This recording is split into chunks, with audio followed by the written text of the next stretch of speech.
Hello, everyone, and welcome back to English Podcasters, where we learn easy English through real stories and honest conversations. I'm Maya. If you're listening right now, maybe preparing a meal or heading home after a busy day, stop for a moment and take a gentle breath. By pressing play, you've already taken a brave step. Even simply listening is practice that supports your future and builds your confidence. Hi everyone, I'm Leo, and I am so happy to be here talking and learning with you today. Maya, I have to be honest with you. This morning, I was sitting at my desk, and I started thinking about how far I've come with my English. But then, I looked at a difficult grammar exercise, and suddenly, I felt so small. I saw 3 words: be, been, and being. They look so similar, and they sound so similar, but my mind completely froze. I felt that quiet pain of thinking I'm not good enough, because I couldn't remember when to use which one.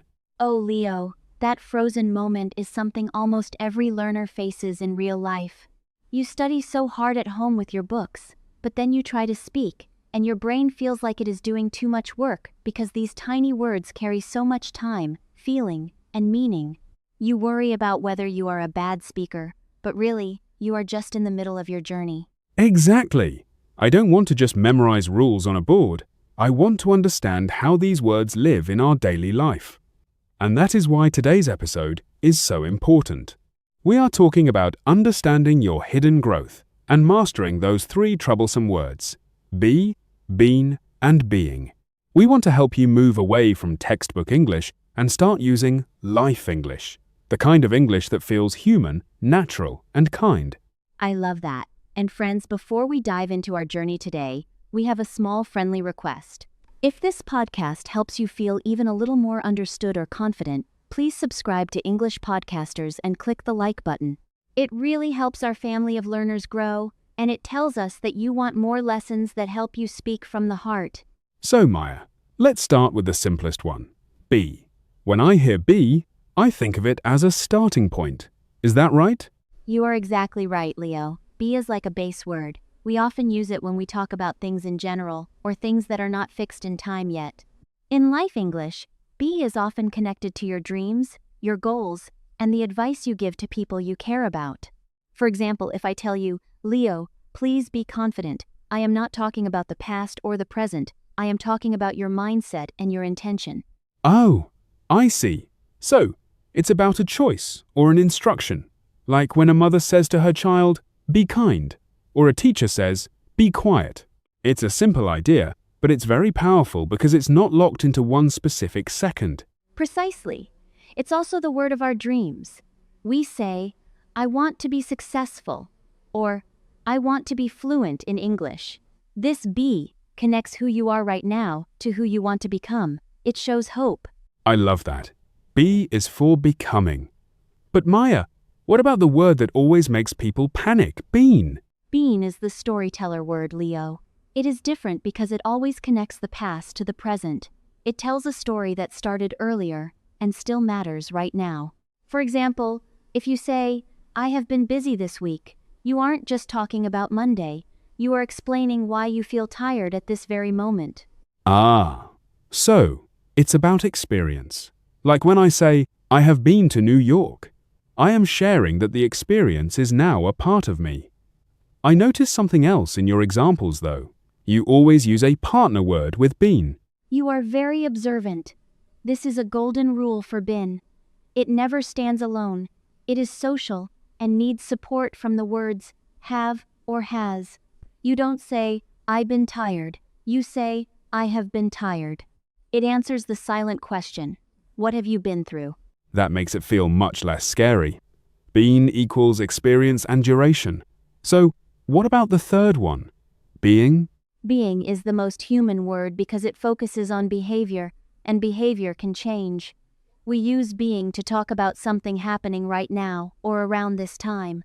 Most importantly, it is often about temporary behavior, not a permanent personality. Wait, can you explain that difference more? Of course, if I say, Leo, you are kind, I am talking about your character, who you are forever. But if I say, Leo, you are being very kind today, I am noticing a specific action in this moment. Oh, So being softens the sentence. It doesn't label someone forever, it just talks about the moment. If I tell a friend, "You are being quiet," it's an observation, not a complaint about their whole life. Exactly. It makes communication softer and less like an attack. Let's try a little role play for our listeners so they can hear these three working together in a real-life story. Imagine we are talking about our English journey. Leo, you start. Okay.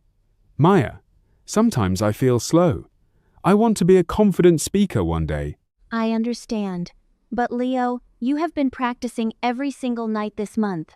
That's true, and I think I'm being braver when I talk to people now. See?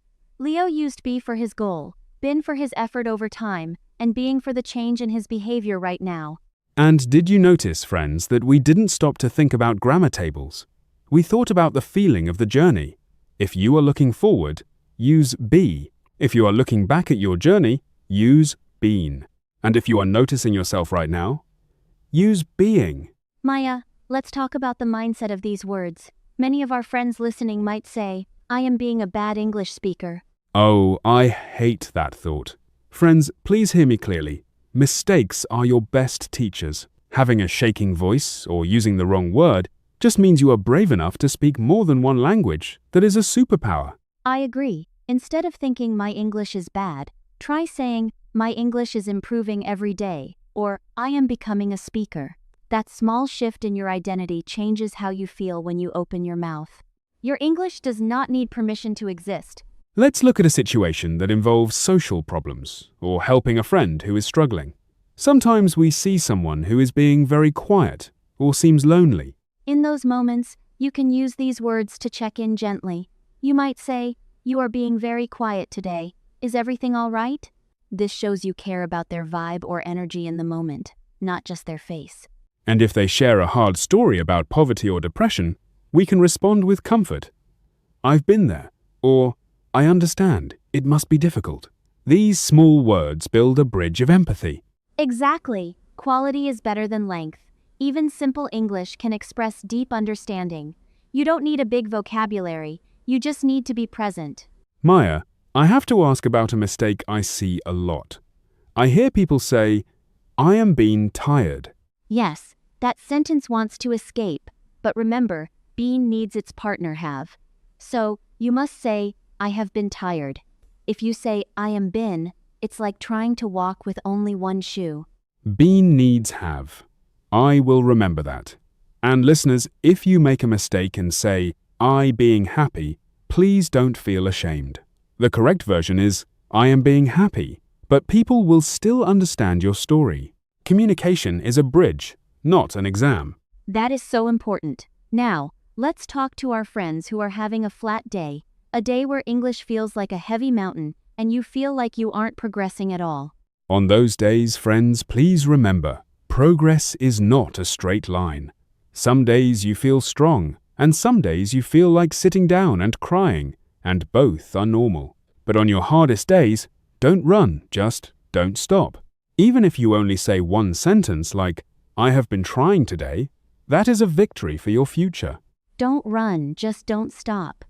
I love that image, Leo.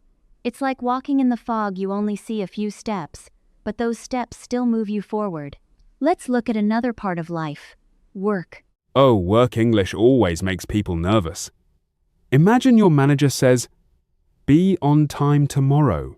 That is a clear expectation. Or maybe a colleague says, you've been doing a great job lately. That is about your history of effort. But if they say, the computer is being slow today, they are talking about a temporary problem. See how these words help us navigate the office? Be for the rule, been for the compliment, and being for the temporary situation. Exactly. And notice, friends, that I didn't use big, scary words. Quality is better than length. Even simple English can express deep understanding and action. You don't need to be perfect. You just need to be clear. Maya, before we finish, let's give our listeners a very simple logic formula they can use this week to build their confidence. Good idea. Step 1. If it's a goal, advice, or a dream, use be. Step 2. If it's an experience or a duration from the past to now, use been, and remember its partner, have. Step 3. If it's a temporary behavior or something happening right now, use being. And step 4, speak even if your voice shakes. Be, been, being. I'm going to practice that by talking to my coffee cup. I want to be a good speaker. I have been practicing. And I'm being very patient with myself today. You've got it. We are so incredibly proud of you for staying with us until the end of this episode. It shows you are dedicated to your story and your growth. Remember, your voice matters, even if it shakes. Now, we have a small challenge for you, an English Podcasters Challenge. In the comments below, tell us about your hidden growth using our magic words. For example, I want to be more confident, or I have been listening to this podcast for 2 weeks, or even I am being brave today. We read every single comment, and we smile, because every sentence you write is a sign of your small courage. Your journey is unique, and we are so happy to be walking it with you.